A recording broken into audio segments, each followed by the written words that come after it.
welcome to a very special episode of Smash Live. We are going to be talking about love today. Joining me from many different cities, all these wonderful feminists who have been thinking about love, putting their hearts to it, also politicizing the question of love as well. All of us are going to talk about many things related to love. It's a very diverse topic, so our challenge is going to be to try and keep it limited so that our show can, for once, end in about an hour. We usually just go on for 2.5 hours. And this is what Christina had suggested to me, that we could try and stay focused on some aspects of love and leave something for all of you who are going to be watching this show, some takeaway for you. So let me introduce the guests right away. From Beijing, we have Christina Dhanaraj. Christina is a Dalit woman from Chennai. She's a consultant for women and minority-led initiatives, focusing on social justice, self-determination, and collaborative models of scholarship. She's currently an advisor at Dalit Women Fight, and of course also with us at Smashboard. Always very, very valuable, all your inputs and your guidance for us, Christina, your friendship and your love. And Christina is also the co-founder of Dalit History Month Timeline. She lives and works in Beijing, where she is right now. Also joining us is Mini. Mini is a lawyer by training. Her day job involves research on legal barriers to abortion. She also founded the Consent Project, running workshops on consent and law for young people. Mini, you are joining us from Delhi, right? Yes, that's right. Hi, everyone. And of course, there's Adiola also with us. Now, Adiola works for the European Women's Lobby. She does a lot of things there. She's joining us from Brussels today. Hi, Adiola. Hi. Hi, everyone. And you, Adiola, not only do you cover the coordination of all the internal and external communications at the European Women's Lobby, but you are also in touch with the press. And a lot of editing and the graphic work is also something that you do, multitasking, as many women tend to do very well, also exhausting, I'm sure it must be for you. You're also an activist who focuses on research and raising awareness among the general public on issues concerning gender-based violence, human trafficking, gender equality, women's health, and the equal representation for voices of women of African descent. I'm taking a bit of time to introduce everyone because this is something that we've been neglecting in our episodes, in our previous episodes, and that also gives some more people time to join us. I think there are about 11 people online right now. Also joining us, Carmela, of course, again in a multitasking role. Thank you so much, Carmela, for joining us from Barcelona. Carmela is also on our advisory group for Smashboard, always telling us how to be.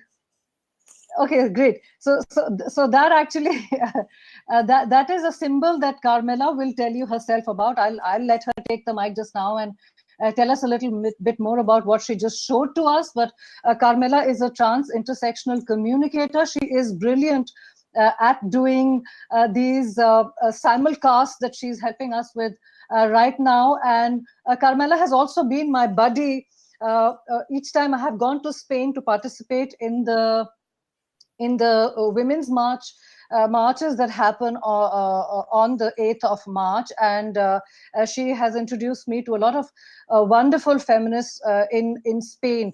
Carmela, please tell us about the symbol that you were just holding up for us.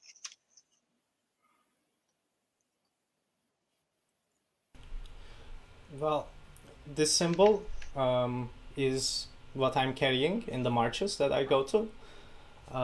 And it is like a combination of the feminist symbol with the anarchist symbol and the lesbian symbol and the symbol of veganism, symbol of squatting, occupations, do-it-yourself movement, and also of transfeminism.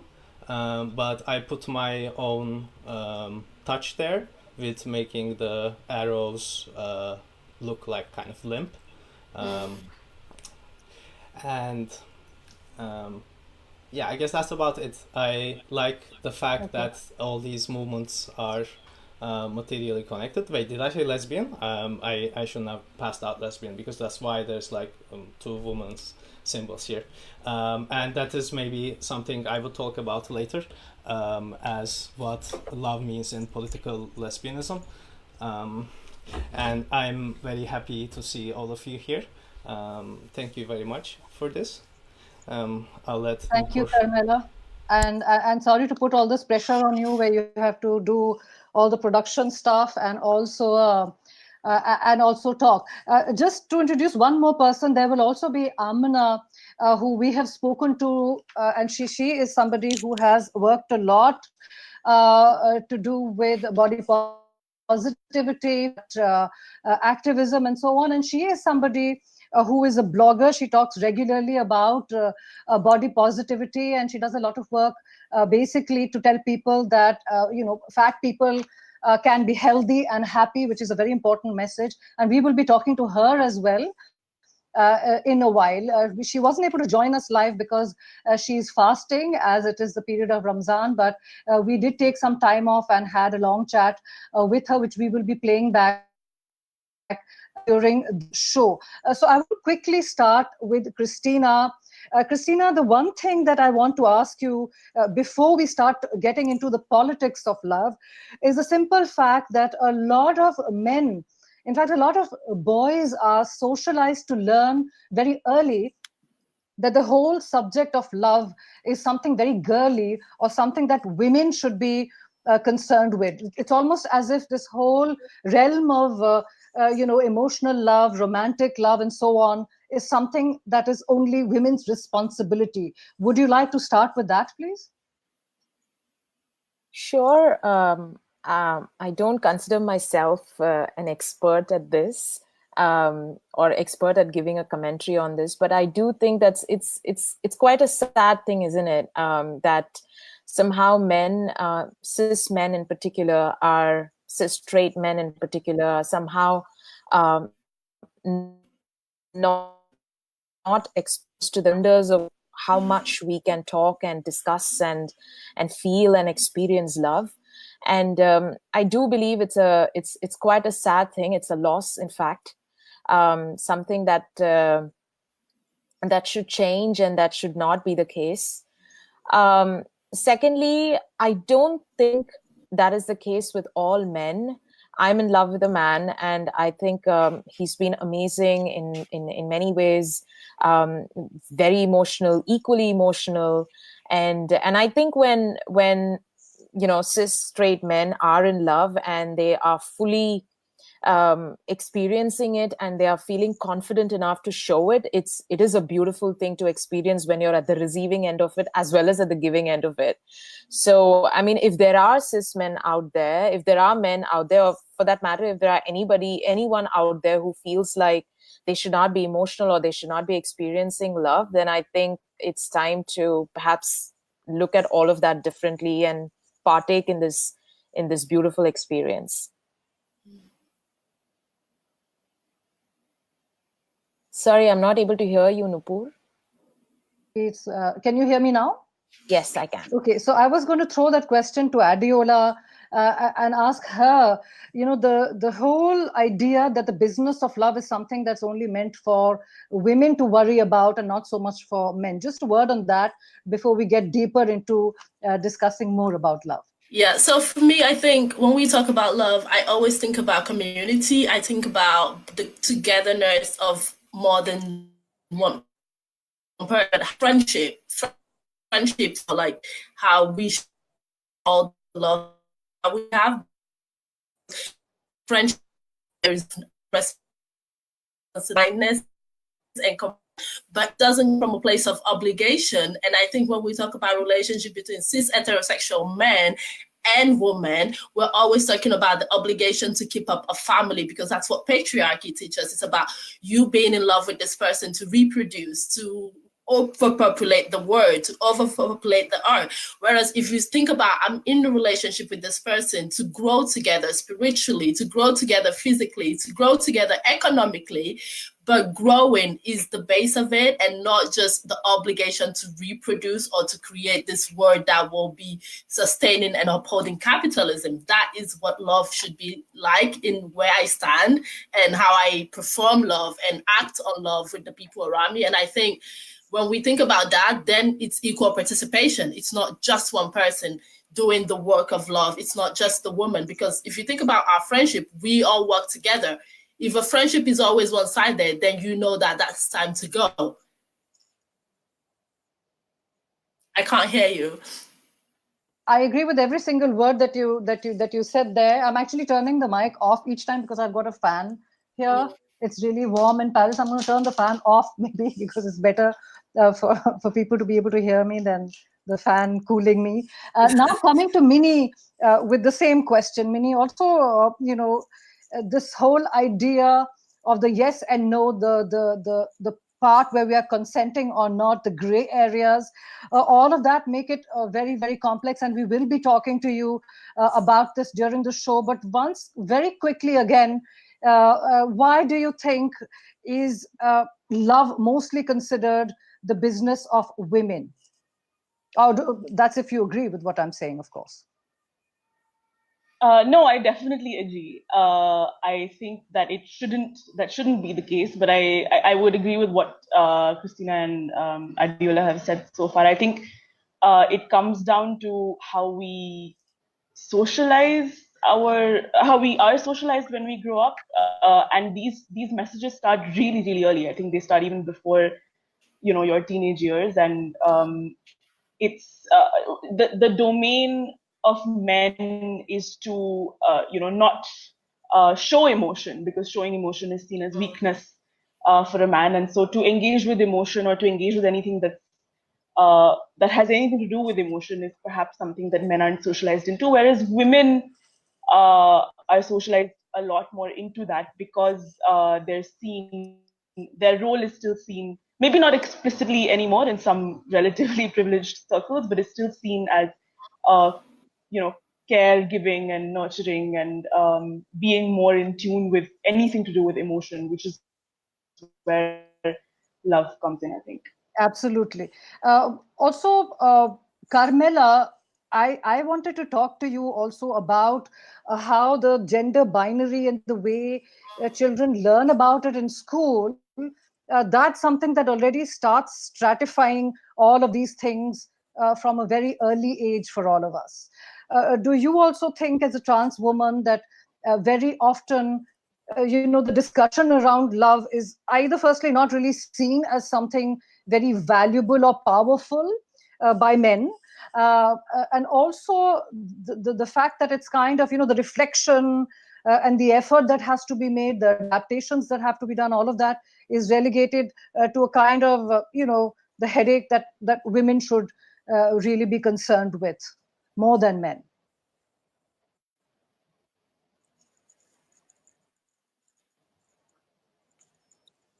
So I think the answer to your question starts much before school, because your gender is basically assigned at birth, like your sex. Absolutely. And I mean, most, like the society is basically hetero cis patriarchal, like all the parts of that combination relate to something, and then it's like trans people have to basically fight against the whole like conceptions of society against gender. This is why it is so funny and actually ironic that some of the trans exclusionary women call themselves gender critical, to name exactly their trans exclusivity, where in fact the existence of trans people is like as material as criticism on normative gender norms could be. Like we're living it in our everyday lives, and like within the feminist movement as well. Absolutely. Also, Can you hear me? Can everyone hear me? Yes. Yes. Okay. Yes. So one thing that I wanted to also bring into focus, I of course agree with what each of you have said. We obviously tried not to bring someone who would have contrarian views, because it would kind of derail the things that we are trying to talk about related to love right now. But the other thing that I also wanted to talk about was about how romantic love is not the only love that we should actually be talking about today, because after all the other kinds of love, intersecting all together also make up for what eventually counts as romantic love. Although I think within the domain of intimate relationships, that is where a lot of power play also happens. So this is something that I think is really, really important for us to understand. How what love is not. So that I think is one of the things that we should reflect on next and talk about what love is not.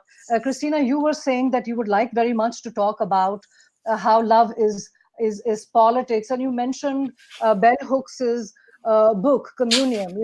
Yes. This is a wonderful book. I think all of us love this book, right? Adiola, I can see that. Yeah, you have in the other version, which is the Bell Hook All About Love. All about love. Oh, yes. Yes, this one you mean? Yes. So bell hooks obviously very, very important for all of us, trying to learn about love, and also understand how patriarchy kind of excludes men to access this love. Yeah. Christina, why don't you start talking a little bit about what you wanted to say, and also again talking a little bit about how community love, which is something that Adiola is going to talk about, is also something that plays into all of this community love, or the lack of it, of course. What is it that love is not and should not be? Okay. Okay, I'll go first. Yes, please, Christina. Okay. Go ahead. All right. So I think I completely agree with you, Nupur. This tendency of us to place romantic love as superior to other kinds of love is definitely not the way to go, especially because we are communities that are fighting for justice. It is extremely important that we see this as as an opportunity to kind of learn and unlearn as to what love is all about and what all can constitute love. So I completely agree with you on that aspect. Secondly, you talked about Bell Hooks' Communion, the books. I grew up as a feminist, and in my feminist upbringing, or in my feminist way of understanding the world, I somehow kind of perhaps misunderstood that I am more of a feminist if I kind of escape from this expectation of to be in love, or this expectation that somehow I should be in love, and especially a man. And if I don't have that love, or if I'm not somehow romantically linked with someone or romantically attached to someone, I'm losing out on life. So as a feminist, I kind of wanted to escape that thought, and I went about thinking that I'm going to be completely unemotional as far as men are concerned. I'm going to be it's going to be all about self-love, and it's that kind of a it is fairly a complicated and a very complex way of understanding or misunderstanding what importance love has in our lives, right?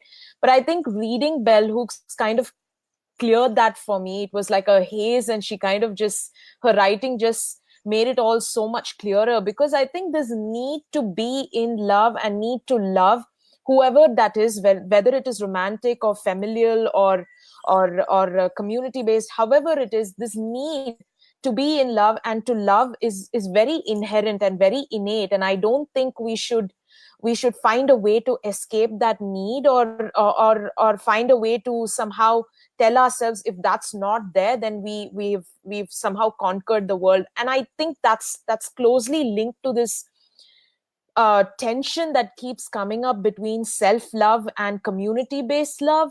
And I think we are in a time and space where there's a lot of momentum that has been created around self-love, not really knowing or not really understanding that not all of us have the same kind of emotional resources to be in love with ourselves. You know what I mean? Because we are not always brought up in great contexts, and we are not always given the same kind of emotional resources as everyone. And we also don't have the financial resources to translate that feeling of self-love into material comfort, or, you know, a spa, or whatever that looks like. Like, not all of us come with that kind of financial resources. So when there is a lack of such emotional resources, both inside and outside, when there is a lack of financial resources, material resources, how do we understand love? And I think that's where the answer lies in community-based love, and community love, and the love that comes from our sisters and brothers from across the world.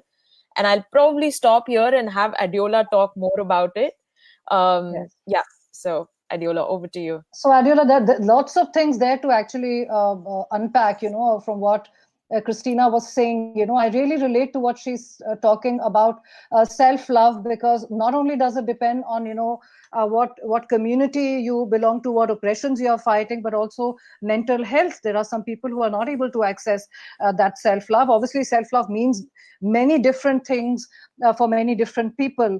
What do you think does it mean for you? And also talk to us a little bit about the importance of community love, you know, because we've reduced love to a kind of very closed, you know, bourgeois concept of something that is just, you know, between a couple maybe, or an intimate relationship between two people, or also in the nuclear family. You know, it's, you know, children are really brought up only by their parents now, you know, even if at school they're learning things, etc. But, you know, this narrowing down of love, what do you think about it?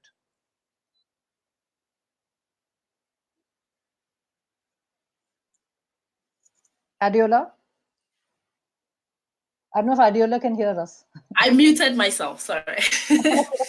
That's the problem all of us have. We keep muting. Yeah, I muted myself and I was just talking. So what I was saying was, for me personally, when we talk about self-love, I find it a bit patronizing, condescending, and actually harmful, because we're talking about things that is not accessible to everybody within our community. We're talking about things that have been capitalized and monopolized by companies to literally sell us things that we don't need, to think that this will make us love ourselves.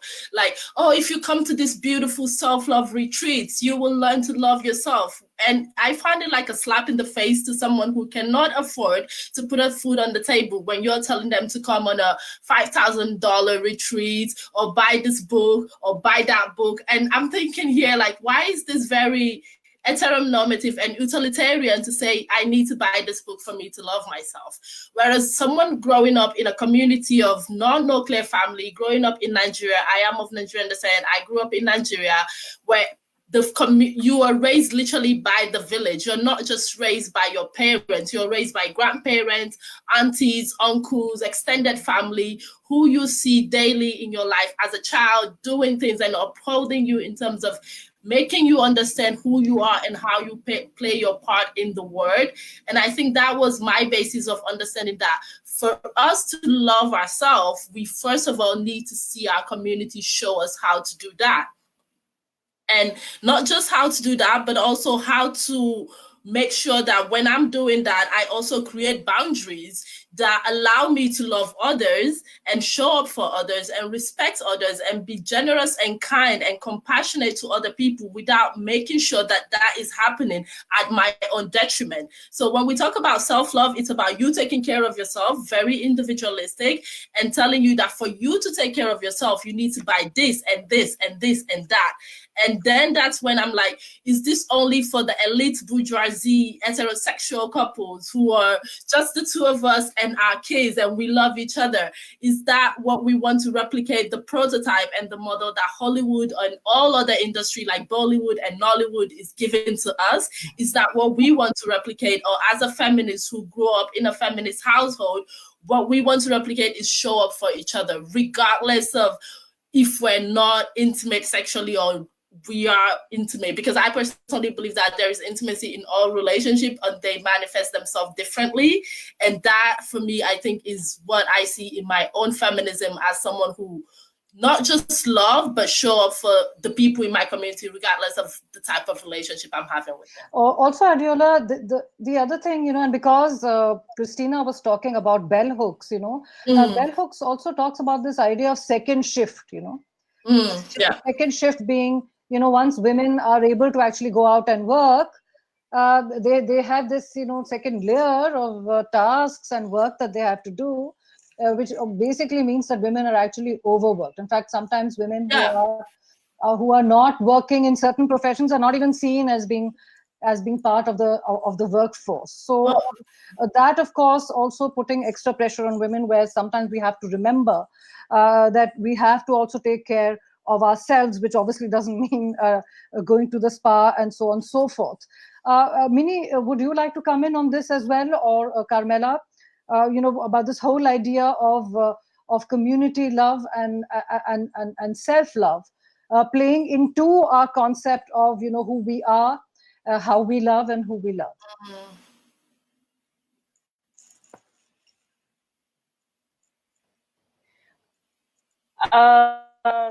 I think I just wanted to pick up on something that Adiola said, and to just I feel like I can't emphasize this enough.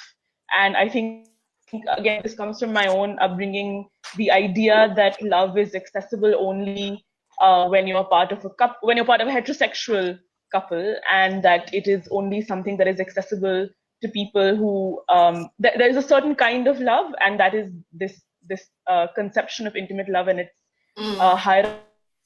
hierarchically superior than any other love, including platonic love or love in friendships. And it's only accessible to people who sort of fit a certain norm, who are a heterosexual couple who are aiming to contribute to society by procreating and in other ways. I think that we really need to kind of get rid of that conception, and I think I think we need to start thinking of not as accessible to certain kinds of people or in certain models, but just as we were saying earlier, that it is certain things and it's not certain things, and it can exist between any two or more people, and that's how I would kind of see community love. At the same time, I do feel like communities can also be oppressive in some instances. Families can also be oppressive in some instances, and so I think the dialogue we need to have is what love is and what it isn't, and how to kind of make sure that we are stepping out of situations when it's presented as love but is actually not.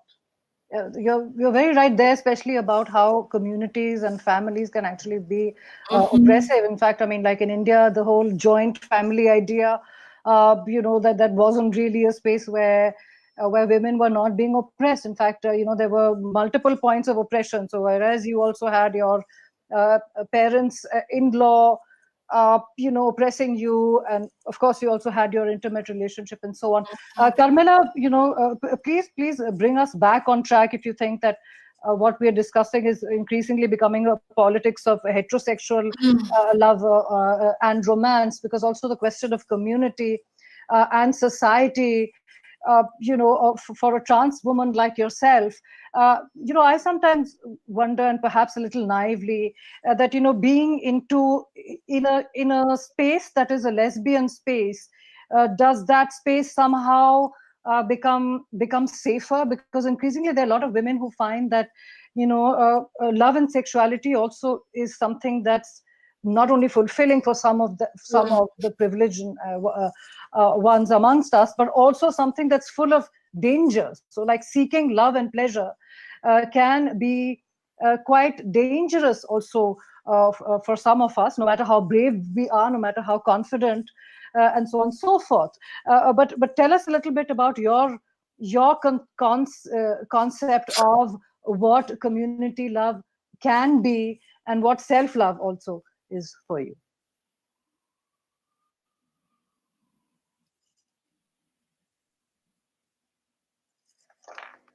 So it's a very layered question. for me, and there is a lot of historical drama involved, because um, when like when the radical lesbians first came out with their text, Woman Identified Woman, what they were discussing was very on point. Like it is like it reflects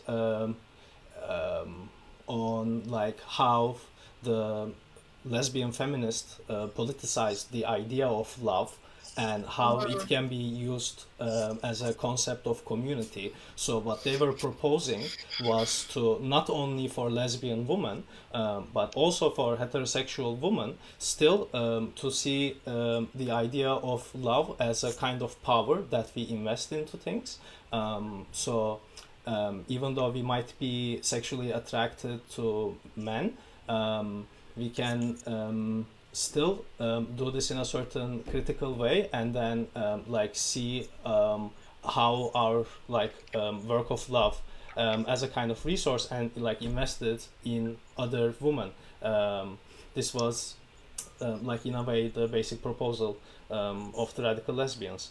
But then we saw throughout the 70s there was a kind of like how do you say, like basically transphobic women like wanted to exclude trans women from the category of woman, and they invented a concept of woman-born woman, which is completely different than woman-identified woman, because what the radical lesbians meant by the woman-identified woman is a woman that identifies herself, and through community doing this, through other women, and in a way to break the concept of womanhood from a construction of a heteronormative patriarchal society to a one that women themselves create and define themselves, which is also more or less exactly what trans people do. Like they define their own gender, you know, and so trans people completely fit into this conception that was created by the radical lesbians. And I think that's why it is appropriate when Sara Ahmed sees the necessity of bringing back lesbian feminism, but Right. she's doing this by already appreciating that trans feminism is right now holding this radical line. And a good example I've seen recently was the European Lesbian Conference, which included a star next to the word lesbian to express the inclusivity of the word lesbian. And I watched all the live streams they made with a lot of happiness by seeing a lot of trans women, women of color, and like women of all like shapes and sizes and variety, you know. Right. Talking about So shapes and sizes, Carmela, I think this would be a good time to actually play the interview that we did earlier with Amina. So if you could line that up, and yes, just it's to on. tell you that there is a message from Stuti, who's helping us in the production about Adiola's super not to be used the way it's being used right now. So if you could just look at your WhatsApp after you've played Amina's interview, please. And after this, we'll come back to what love should not be, because I think we are tending to get a little bit very academic and and intellectual here, which I think is so important actually, because you know these are the elements that actually help us navigate through the gaps that there are between what we perceive as being feminist, or feminist theory, and then practice living it, loving people, and so on. So Carmela, just tell me once the interview is playing, so that I can stop the conversation here and we can listen into Amina Aziz. Amina, you're constantly sending out the important message that a fat person can be active, healthy, happy, as good a partner, lover, or parent as any other. How do you have to constantly redefine love, given the harmful stereotypes, the fat phobia, and the sizeism that we are steeped in? Okay, since I've been a young girl, I've been conditioned to think that, for me to find love or even to get married, I have to become thin. And that was really problematic because I was never a thin girl. I was never a thin child. I was always a chubby girl. And I was always like, and now I'm a full figured woman, I'm a plus size woman. So it was always very hard growing up, and that conditioning that came from society. But I think as time passed and I started seeing some examples of women going out there and finding love for themselves and breaking barriers and being able to move forward besides societal conditioning, that made a lot of difference. And then now if you look at things like shows like This Is Us and all, make a lot of difference because there is this positive impact that one doesn't have to be a certain size to find love. You can find it at every size. But overall pop culture and media and Indian cinema and television for that matter has been very problematic because they sent out a very regressive image of love. And when I don't just talk about the male woman relationship or how they focused it around heterosexual love, I also focus about in terms of sizing and how it was always the heroine had to look a certain size in a certain way for her to find love, and if a girl was on the fatter side she would not find love. And the classic example of that conditioning for me was Kal Ho Na Ho and the character of Sweetu, because I genuinely remember after seeing that movie everyone kept telling me, your future is just like her, because I resembled her, and people kept saying, oh, you're going to it's going to be as difficult for you as it was for her. So the whole notion of love and whole notion of it has been very skewed. But I think with time you have to change it, and the only way you can change it is firstly you stand up for yourself, you fight against these preconceived notions, and then you also see visual representation, because without visual representation this won't change. So for me to actually believe that I will be able to find love, I actually as a plus size woman, as a fat woman, as a full figured woman, I actually had to see real life examples of it for me to change my mindset, for me to even be okay with the fact that men would be interested in me beyond my body. I know the number and ratio of that is very small, but yes, there are a few men who are not held back by just a physical appearance, and they look at a person more than just a size or a body shape. And there are tons of so-called inspiring stories out there where the so-called happy ending comes in a fat person losing weight or thin women learning not to see themselves as fat. Fighting against these deeply internalized and ingrained ideas can't be easy. Body love, self-love, these are difficult for many, many women, no matter what their size. How do you navigate these? So growing up, I actually believed that I had to lose weight, to find someone, and I honestly did. I did put out a lot of energy in trying to lose weight, and I think that was the biggest mistake I made, because my goals were like, okay, I'm losing weight not for myself, but because I can hopefully find someone for myself, and that's not the right approach at all. I think eventually when I realized that what a mistake I'm making, and that somebody who cannot accept me for the way I look at the starting of a relationship or is never going to accept me at all. So I think that changed when that realization dawned on me. I think my mindset changed. This is way before I even became body positive, or I even became comfortable with my own body. In terms of women becoming accepting towards their body, there is still a large number of women who are not accepting towards their bodies. A large number of them, I mean, I've come from the fashion industry, so I have seen, on first-hand basis, on close quarters, how women would strive to, keep shrinking their body, keep shrinking themselves, and they would do these unhealthy diets, and they would do, all these kinds of crazy workout, which later on had much negative impact on their body, but that time they would not think it through. So I think, what I did was, after a long time of internalizing the self-hate and hating myself for it, I decided there's no point. If I want to survive, and if I want to survive the way I am, I will have to find a way to navigate this hate, this animosity that I feel towards myself from within, and then only will I be able to deal with it externally. So what I started doing was I started researching about this whole notion of how one can be comfortable in one's skin, and that eventually led me to the body positive movement. And then through that I realized a lot of these notions that we've considered as healthy and fit, the whole idea that a certain type looks fit, that that all completely shattered for me. I figured out that I don't need to constantly count calories or kgs just to like be fit. So I changed the meaning of the word fitness for myself. I changed the meaning of the word healthy for myself. I changed the meaning of the word beautiful for myself, and most importantly, I changed my self-worth for myself. And as time flew and as I became more educated, as I learned more, I was able to fight back the stigma. I was able to fight fat phobia, and I was able to navigate this entire space that requires me to go from self-hate to self-love, that goes from body shaming to body positive. So it's been a journey. It didn't happen overnight. I'm still on that path. There are days I still struggle, but it's not as bad as it was like say 4 or 5 years ago. I don't constantly hate my body for the way it is, and I've conditioned myself to love it, to respect it, to nurture it, and to accept the fact that this is the only body I'm going to ever have. So hating it or punishing it or torturing it or letting society's crass words and mean statements affect it is not helping me. And just for my peace, mental peace as well as for my own health, I stopped letting all of this negativity get to me. You're also up against a multi-billion-dollar fashion industry. Their default ideal size would be somewhere around 10, which is like really, really thin.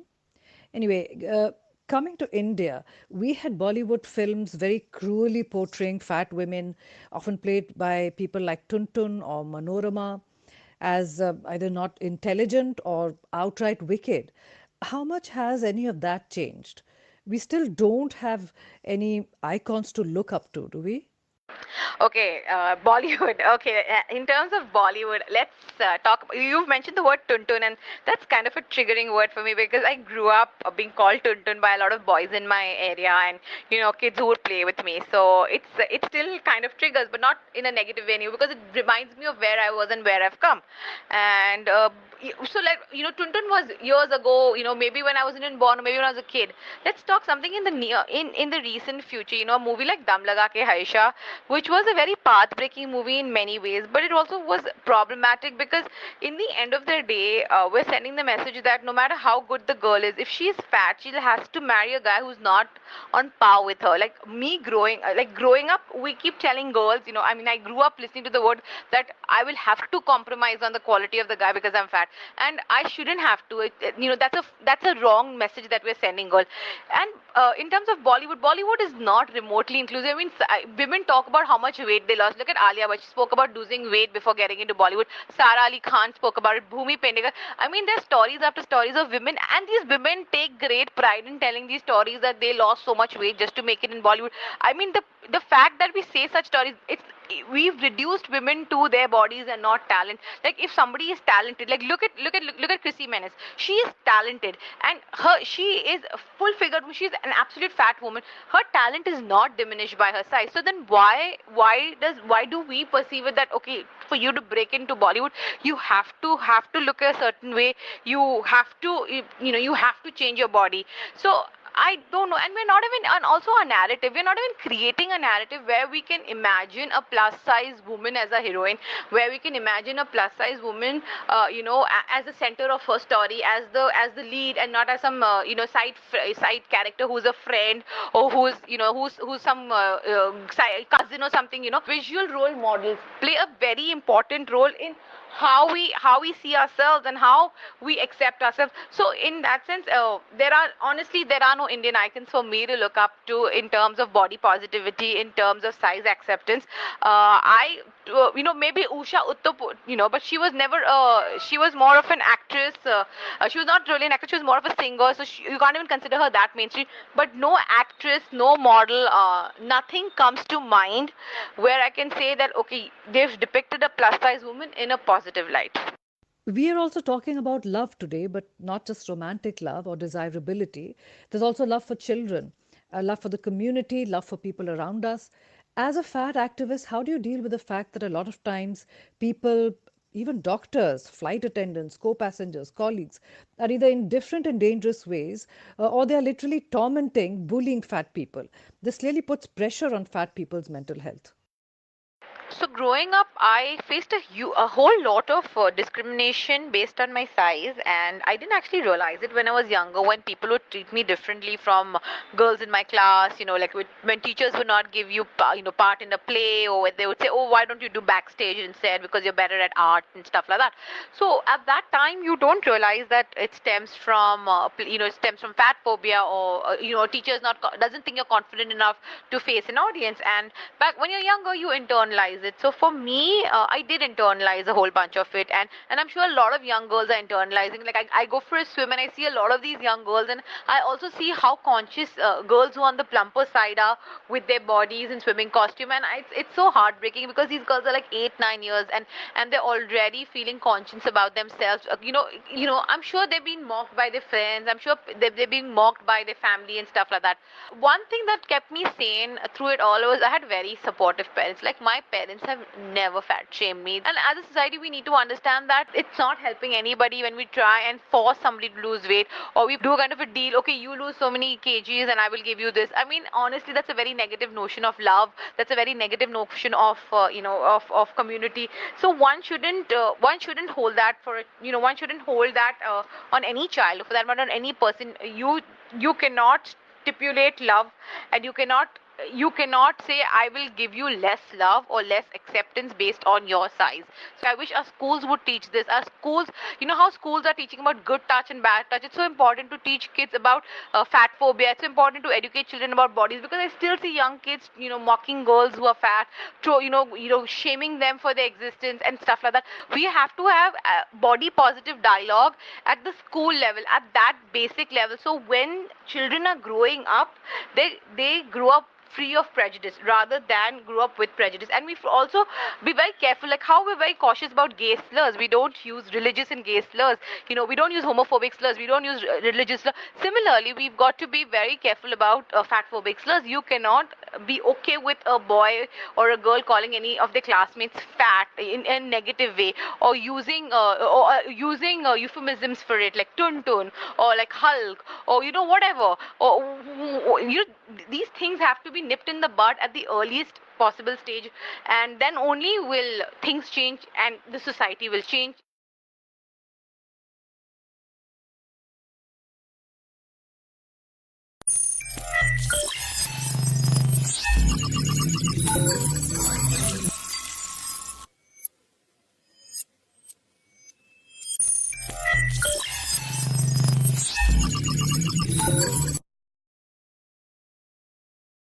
Is talking about fat love, and I should actually have not said tuntun to Amina over there. I should have called her by her real name, which is Uma Devi. So a lot of there to learn from what love should not be actually. Loving a person for their shape or size or the way they look. That's one big takeaway from what Amina has just said. Also, I want to now come to what love is not or should not be. Mini, a lot of times love actually becomes about entitlement, about coercion, about power and domination, and about control, and these are some of the things that actually are very, very difficult for women to navigate while they are, trying to simply love, especially in intimate relationships, and especially if it is with men. Tell us a little bit about what you're doing in your project, and what are some of the things that you'd like to emphasize on today?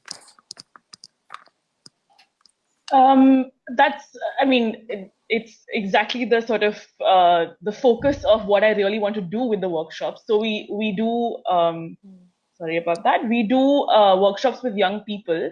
With the relatively younger kids, we do talk about child sexual abuse, which of course, at the root of it comes down to power. It comes down to someone having power over someone who is under 18 years old, or maybe 13 or 12 years old. And that kind of power, I guess, is more, it's clearer in the sense that it's someone older who has power over someone else. But I think there are subtler forms of power in intimate relationships. And so we, with the workshops that we do with university students, for example, we also talk at length about how, it's possible to say yes, and it's possible to be consenting, but also to be consenting out of a sense of coercion or a sense of social realities around you, to be consenting to something you're actually uncomfortable with, just because you like someone else.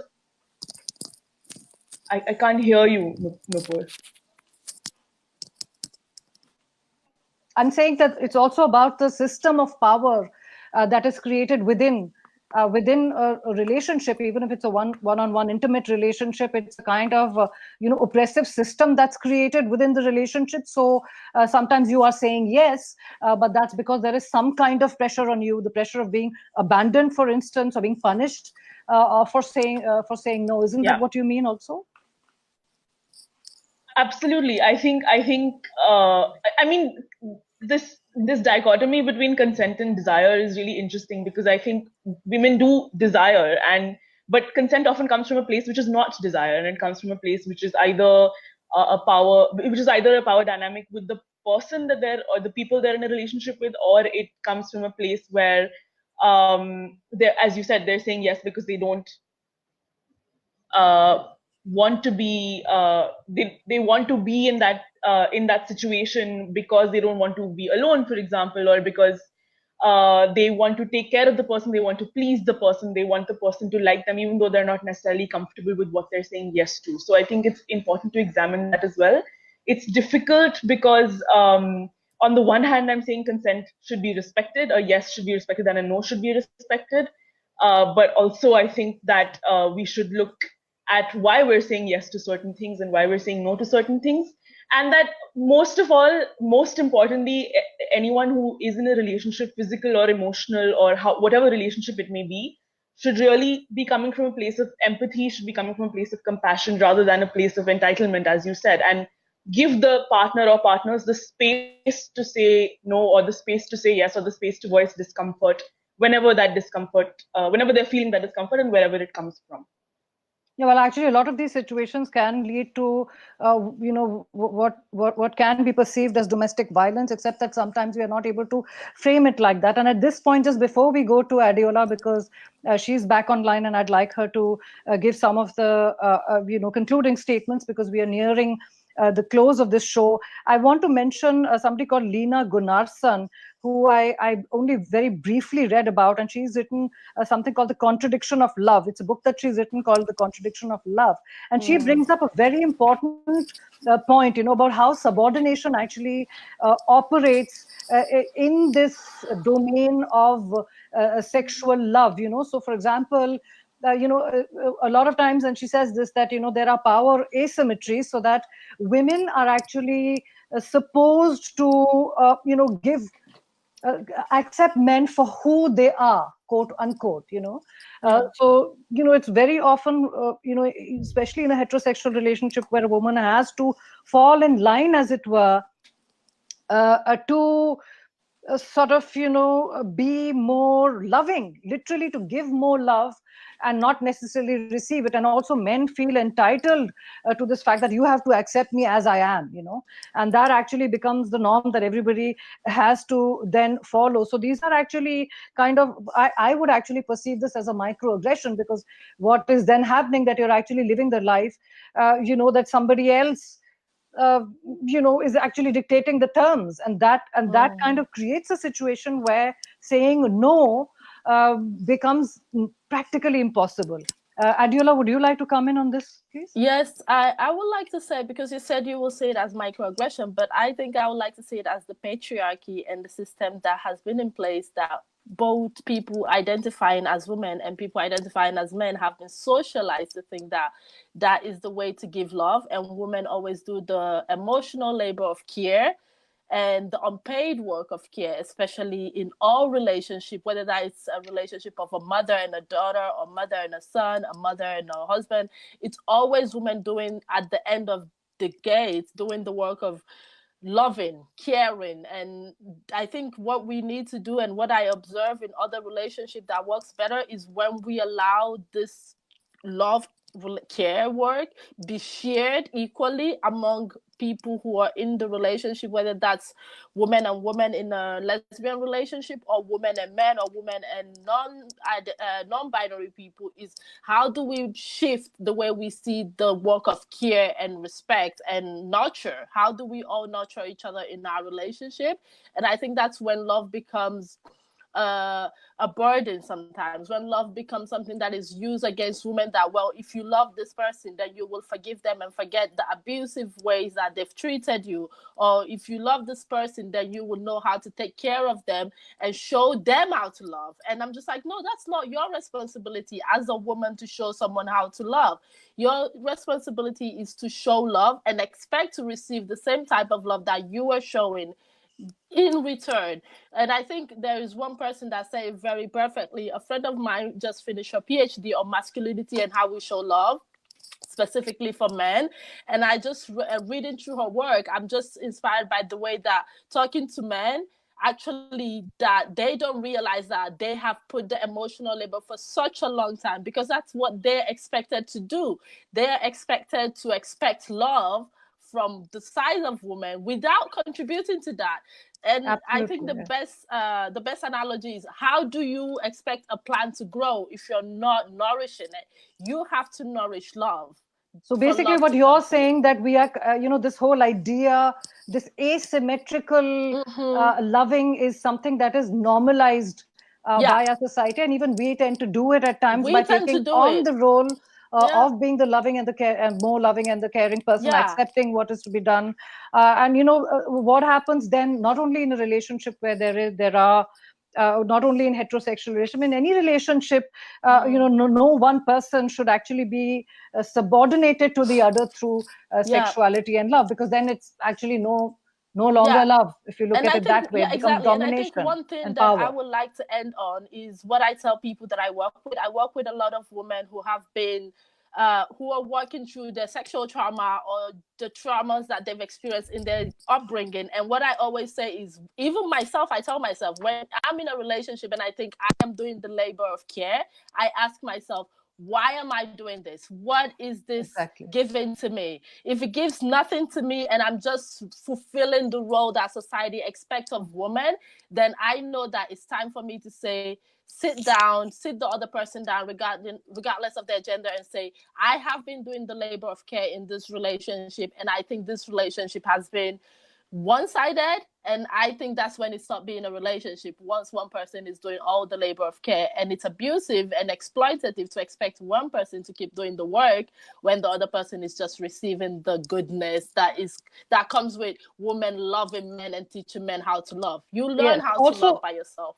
Also, this kind of loving where one person is supposed to give more, it's not just simply that one person is giving more. It's also something that creates a kind of love that can very easily then perpetuate trauma, because you're clearly, invalidating, the desire and the way of being of one person. So then there is submission, there is, the one person is shrinking, as it were, into themselves, remaining quiet, letting things be.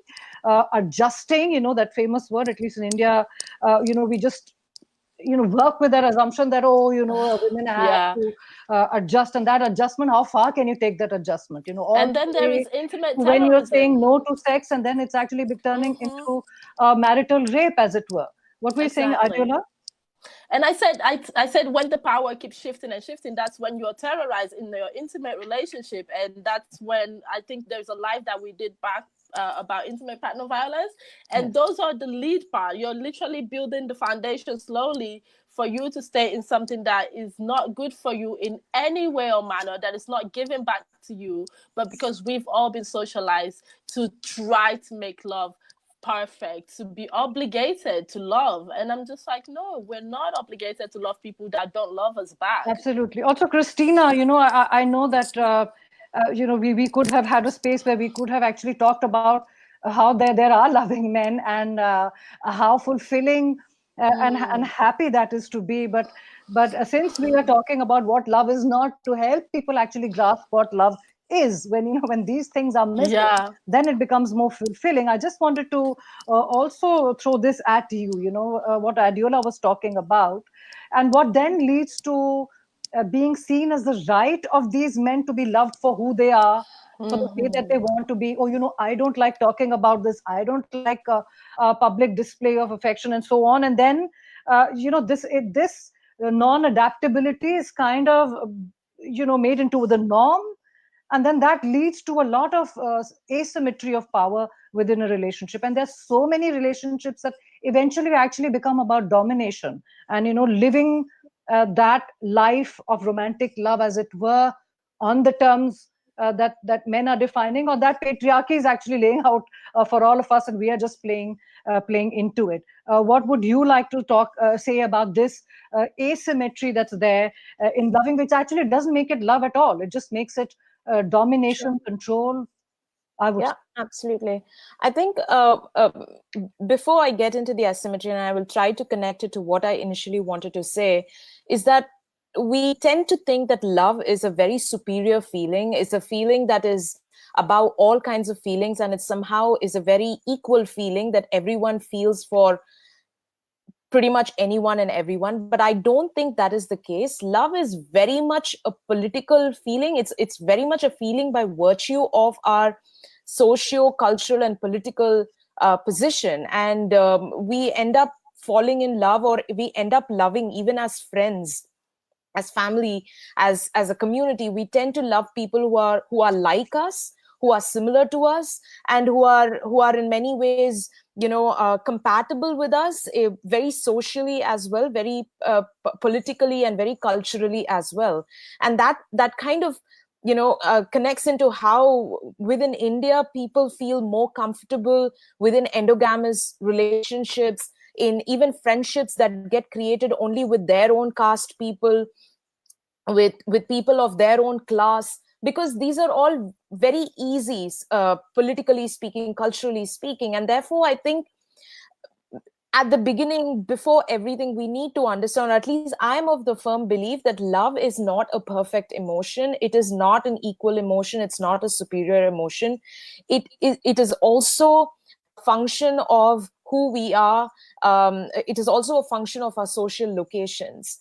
Now, having said that, I think when it comes to asymmetry in the relationship, I think the fact that we are of different social locations, and by that I also mean gender, caste, class, disability, sexual orientation, sexuality, all of that, because it is so that asymmetry is also very visible in these relationships. Like, for example, within an intercaste couple, and I've dated Savarna men before, and it has been a completely different format, so to say, when you're in love with someone like that. And when someone is clearly having a socio-political power, a socio-economic power outside of the relationship, that power doesn't just stay outside of the relationship, and no matter how much the love is, that does not protect you or cushion you from the kind of power play that this person brings into the relationship, right? Absolutely. This is very, very important. Yes. And as somebody who has been in a sort of interracial relationship, I do understand what you're saying. But continue. I think I interrupted you there, Christina. It's extremely important what you're saying, because, the vulnerability that a person who comes from a social location where they are the more oppressed person, it plays right into the relationship also, because what are your exit points then from that relationship? Exactly. Who is going to who is going to cover up for you? You're talking about love between friends also, which again absolutely plays into this, and especially in terms of caste, race. These are absolutely trails that we feel like real violence, don't we? And I would like to not forget another point that's in relation to that, is a point of legitimacy. Because when you're talking about an oppressed person being in love with an oppressor, or an oppressor being in love with an oppressed person, that love is not most often legitimized. And I think there is a lot of material there to be unpacked. Not something that we can do today, but I think that's a point to keep in mind, because what kinds of love is legitimate enough? What kinds of love is how much courage do people have to be public about their love with an oppressed person? So those are all things that we need to be unpacking, because this is This is love, being in love in secret, not being in love in public. You know, what is, because you can never say that's not love, only this is love. I mean, all is love, right? So it's also Also, you know, I think Adiola wants to come in on this. Adiola, sure, of also, course. Yes, Adiola. Yes, because you said this, and it's something I'm unpacking and learning to unpack within my own chosen family and love relationship. How can you love your oppressor? And I think that will be a discussion that will take another live. That there will be another episode. Don't worry, yes, we'll all that come will be together to another talk about episode, it all because over there's again. so much to unpack about as a Black woman when you date someone who has colonized your country, for example. That's how right. do you unpack that socio-economic power, the dynamic of that? How do you talk about that? How do you navigate? Yeah, there's a lot to talk about, and I hope we can have this on another live, because when you're talking, I'm just like, yes, that love isn't legitimate. Can you say it's not legitimate? What can you actually call it? Yes. Also, what happens when something goes wrong within that relationship? You know, think of what domestic happens violence happening here. I mean, what are your options then? You know, because that, and even if nothing bad happened, what happens? How do you navigate the relationship? Because there is always, the oppressor would always have things to say that you will find triggering, you will find traumatic. not just that, Adiola, also the community. I mean, where are you getting your support from? You know, for example, if you have shifted your location to be with the other person, or if you are in this secret relationship, as Christina is mentioning, it's a horror. You know, I have been in a certain relationship like this, and there is nobody. Everyone's turning their backs towards you because they will align with, you know, the person who's from their community, the person who's their color, caste, and so on, and they'll start looking at everything that you're doing from that prism. Isn't that right, Christina? I mean, that's something that we also see in the love that we share, you know, between women and feminists who are Savarna or Dalit, where, you know, we can't draw the boundary from, like, you know. No, I completely agree with you. No, I completely agree with Nupur and Adiola on this. In fact, I was just about to say that, you know, what about support system? Who are these people who are with you if something goes wrong? What are your exit points? Can you even exit in the first place? I mean, so there's just like a whole lot of questions that comes into play. And also this thing about, you know, very recently, there's been this thing in India about talking about, you know, how there can be all kinds of love, and we are very sensitive about polyamorous love and love out of marriage, love, you know, that happens quote unquote illegitimately and all of it. But I think even that ability to see all of that on an equal footing comes from a place of, dare I say, privilege, because as a Dalit woman, I will not be able to do any of that.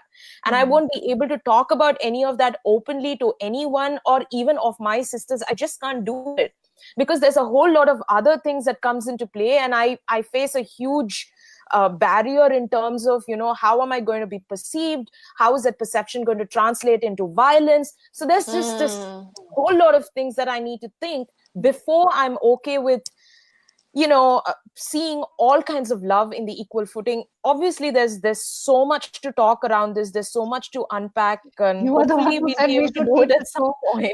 Limited to 1 hour. Christina, I gave that suggestion, so I have to stick by that. No, it's absolutely very, very important what you're saying. And actually, we wanted to also have Carmela come in and talk a little bit about polyamory. We wanted Minnie to talk a little bit more about consent. So we'll try very quickly, maybe take 10 more minutes if that's okay. Christina, what do you think? Yeah, absolutely. We'll take a few more minutes, and Carmela, we'd like you to come in and introduce us a little bit to the idea of polyamory, because that's something that we've been wanting to talk about, you know, episode after episode, but we just get pretty caught up in these very important questions, you know, of you know, caste, race, but, you know, an intimate partner violence that plays into our own lives, actually, all of us here. But tell us a little bit about polyamory also, you know, what is polyamorous love? Simply.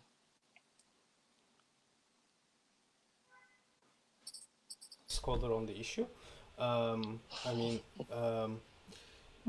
I actually have this like recent book on me that I have to read, which is extra hard for me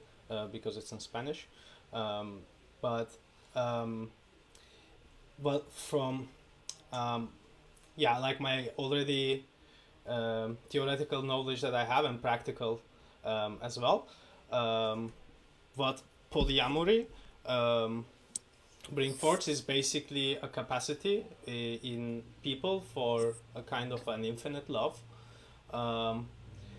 instead of this understanding of a love that is limited, therefore has to be allocated to a certain person, which is within monogamy, then is actually just a property of a person. And that's why the way I see it, like the default way of relationships are formed, are kind of toxic, because that is what the society is like pushing forward since like 5,000 years, you know, like monogamy as one of the biggest institutions of civilization, like primarily. You even went to a protest once, which was like, which framed monogamy as authoritarian or something like that. I remember you told me you went for a protest. I felt very insecure because I'm very bad at navigating polyamory. Christina has just joined back, and Christina, I wanted to just quickly tell you that Carmela is talking about polyamory, and she's about to tell us why she went to this protest, which was talking about monogamy as authoritarian. Well, I mean, I think it was the regular anti-Valentine's Day march, in which like what is protested or in a way performatively criticized is the way romantic love is constructed, which is a component of the monogamous thinking. And it can very easily turn to violence. That's why most of the women who are murdered are murdered for reasons of like jealousy and ownership and exclusivity. Yes, basically enacting their own will, and they get killed by their closest people who have seen them as property, basically. Like the most number of murders come from the husbands and then the fathers and so on. Because and not from polyamorous partners, but we'll have to do an entire episode on polyamory to unpack all of that. Minnie, also, you know, concluding remarks about consent. Again, you know, that's another. It's a very, very vast topic. But I think that one thing that we would like you to touch upon is perhaps how women who are in loving relationships with men, or you know, any couple, sometimes what happens is that we tend to give our consent because we feel this pressure, you know, this pressure. And also then what happens is that if you do experience something which has been violent, it takes very long actually to recognize that you did not give your consent. And what happened was actually rape. To attach these labels, you know, a lot of people think, oh, rape happened to somebody else.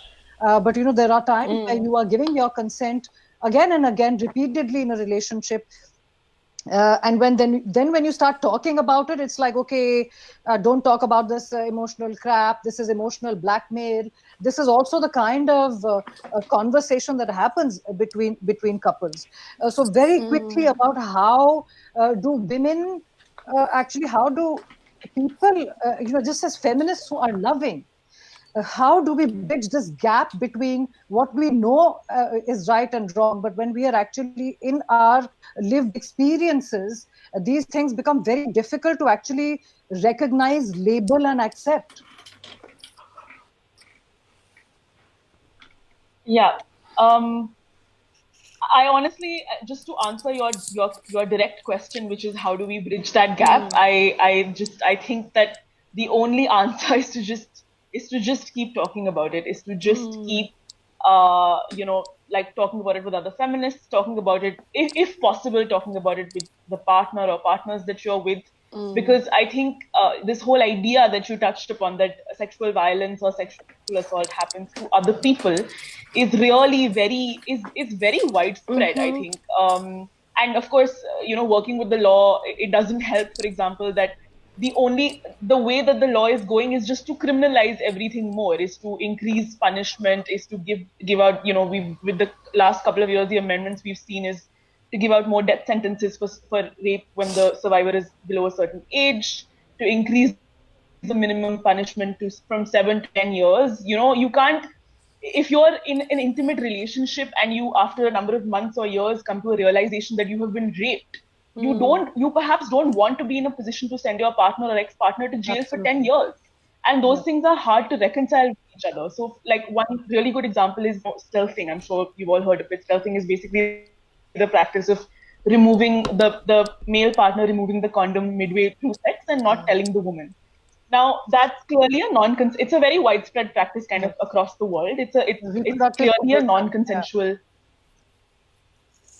It's clearly a non-consensual act, and it would fall within and it would fall if the act is penetrative, it would fall within rape. But of course, it would take a lot of time for someone in a relationship to perhaps come to the realization that was rape.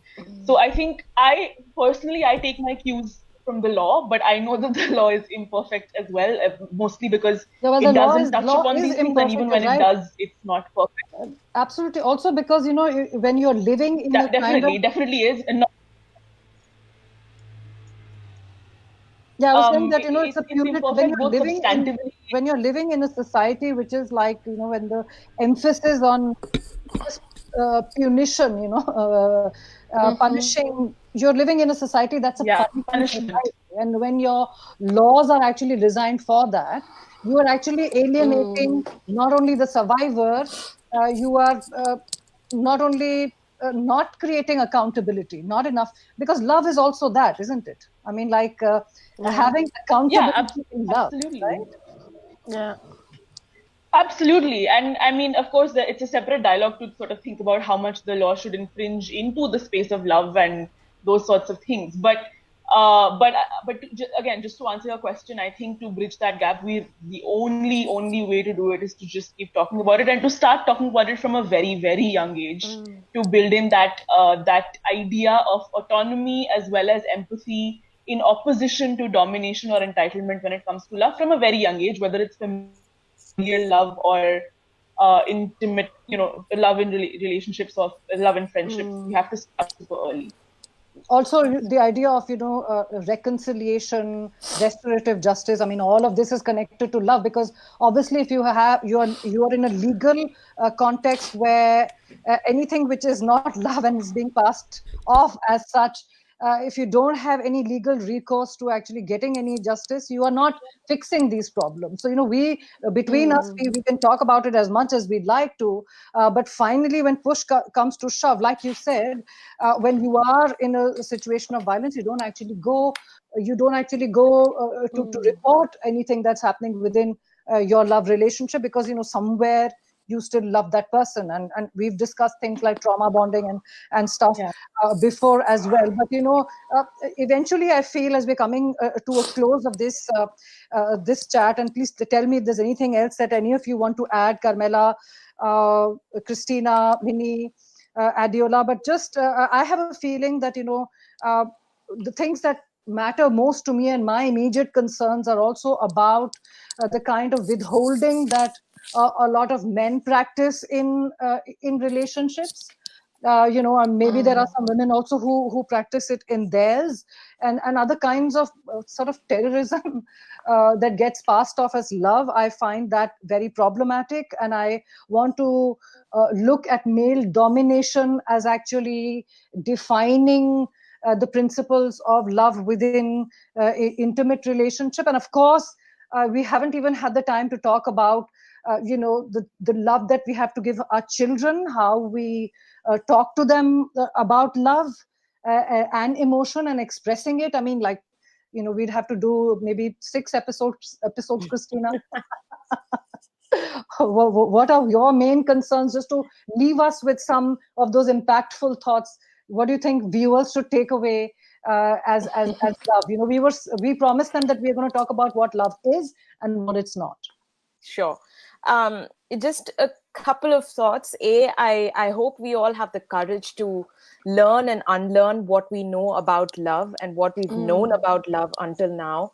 I think it's important both as individuals and as communities in our effort to bring justice to everyone, that we are willing to see love differently and not be naive enough to think that all kinds of love is fine and is the same. We should be willing to rethink this and have the courage to do it. We might lose people in the course of it, but I hope we'll all have the courage to do it.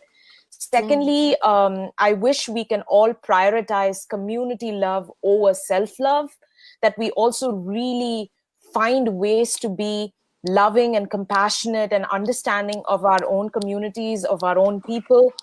Some of us who come from oppressed communities, some of us who've had the experiences and who continue to experience marginalization, we don't have that much of emotional resources, but I think that is the very reason why we need to figure out how to love and be compassionate to one another. Absolutely. And now Minnie, who has to, by the way, leave right after this.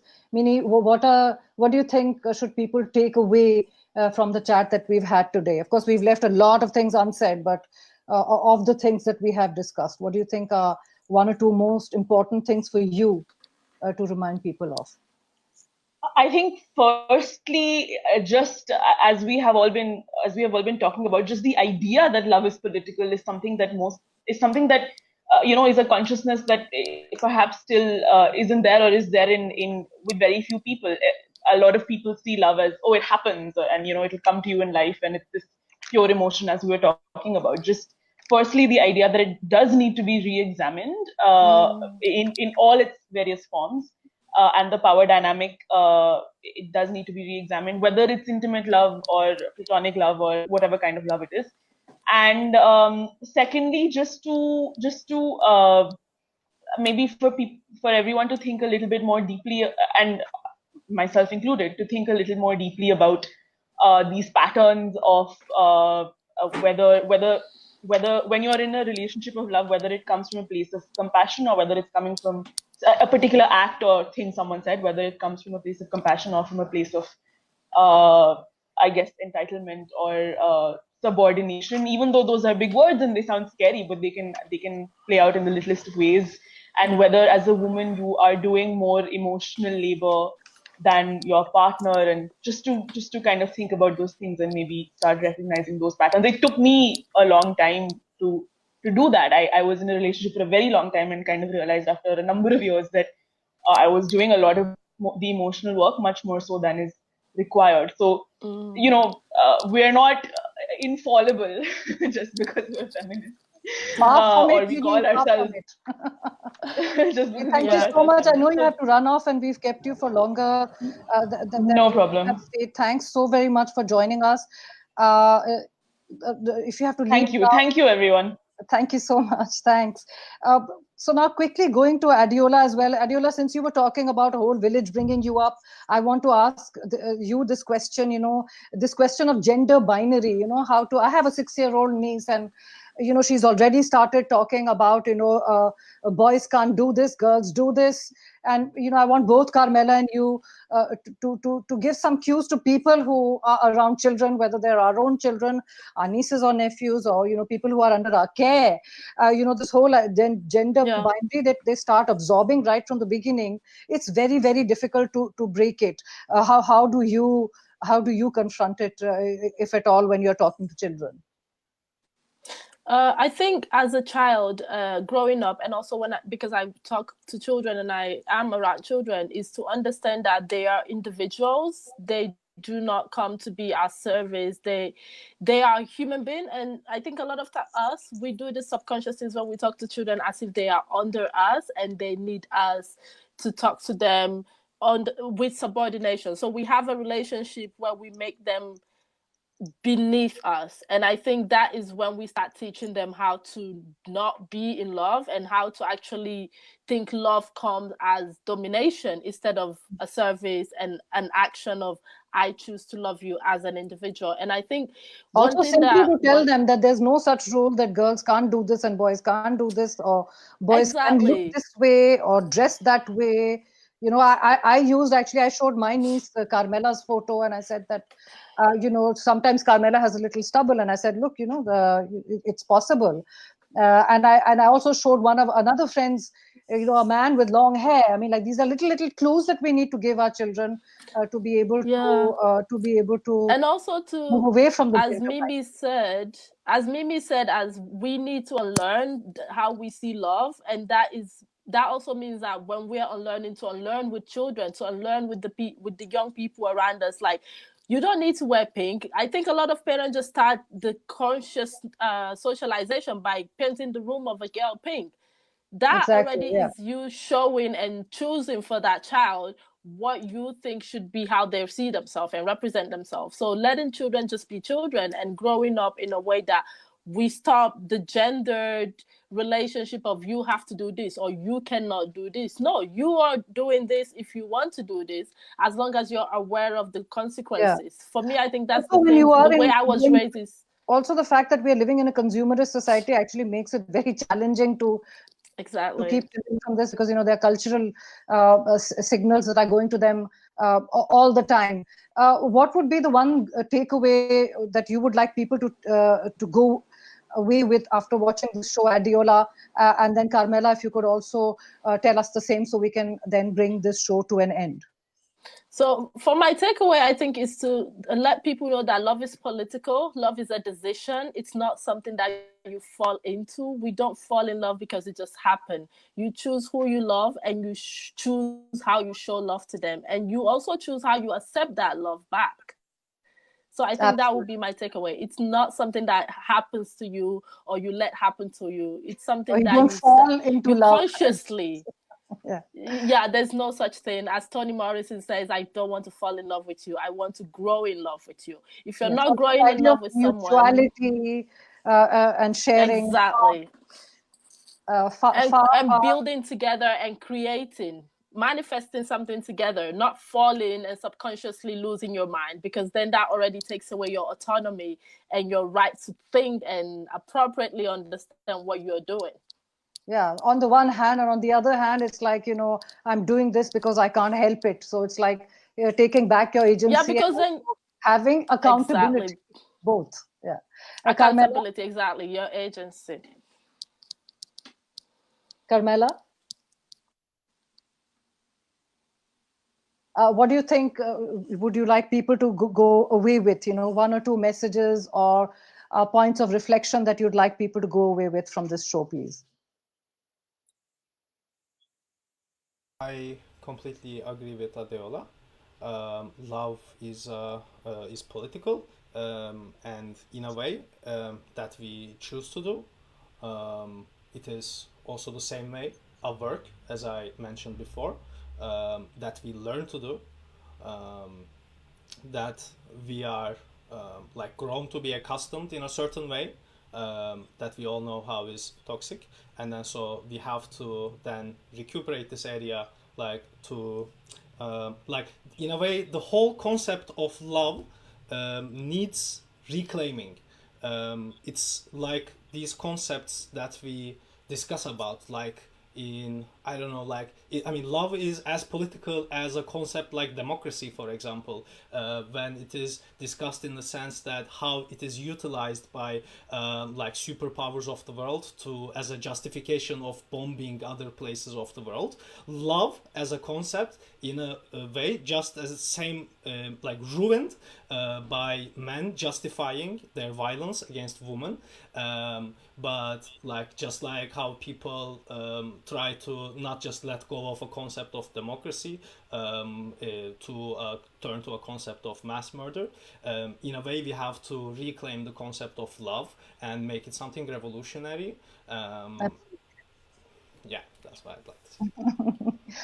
big ideas and big thoughts there. I'm going to just wrap the show by quickly showing some of the books that I picked up from the shelves here. So one that that I know Christina really loves, as does Adiola, is Bell Hooks' Communion, the Female Search for Love. This, I think, is a very, very useful book. It talks about how men can be emotionally closed, how women should say yes, how they should say no, and a ton of other things. And also along the same lines, another book also by Bell Hooks, all about love, highly recommended. And of course, the standard reference, go to Audre Lorde, who talks about self-love and its importance, but not in the way in which the consumerist society talks about it. And then on the lighter side, you also have Mary Roach Bonk, which is about sexuality, something that we couldn't really talk about today. And there's this very interesting book that I found called A General Theory of Love. Now, this has been written by 3 men, I think, but I would recommend it because it it tries to sort of look at the scientific aspects of love and so on. And sometimes it can be useful to take that approach when you're trying to make people who are not so feminist, not into feminist theory, understand these things. And also a very interesting book called Pleasure and Danger: Exploring Female Sexuality, which I am still reading. It's a thick book. It's a collection of essays from many feminists, and there's another pile of books that I have over here. But more than anything else, really talking to each other. Thank you so very much, Christina, for everything that you said on this show and on other shows. Please promise to come back again so we can continue talking longer about some of these things. Thank you so much for having me. Of the 1 hour that you set for me, but thank you so very much for being here from Beijing. Thank you so much, Adiola. Also, please keep going strong with the work that you do and supporting us and our shows. Thank you for joining us from Brussels. Carmela, thanks very, very much for putting all of this together, as you always do so well, and bringing in your perspective to all this. Thanks very much for all those who have accompanied us during this live show, and also in advance to those who will watch it once this show will be put online. In the meantime, try to love well, better, try to create better boundaries. All the very best, and a lot of love from all of us from Smashboard. Take care. Bye.